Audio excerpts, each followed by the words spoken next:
بسم الله والصلاة والسلام على رسول الله.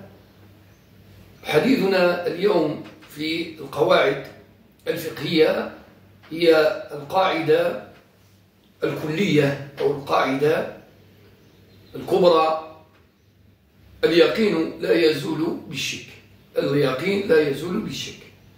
وتطبيق هذه القاعدة مثلا أن الإنسان كان في صلاة فلا يخرج من صلاته إذا شك في خروج الريح ما لم يسمع صوت أو يشم رائحة. وهذا كما جاء في الأثر عن النبي عليه الصلاة والسلام أنه قال: إذا شك أحدكم في خروج ريح فلا يخرج من صلاته حتى يسمع صوت أو يشم رائحة.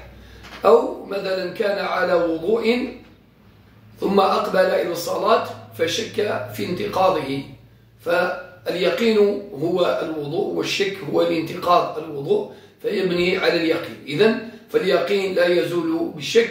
وتندرج تحت هذه القاعدة هو بقاء ما كان على ما كان حتى يثبت العكس.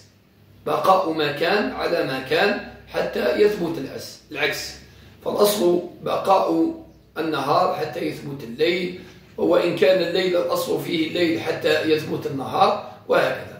فهذه القاعدة الأصل بقاء ما كان على ما كان حتى يثبت العكس، فهي قاعدة جزئية تدخل تحت القاعدة الكلية: اليقين لا يزول بالشك. والله الموفق الهادي إلى سواء السبيل.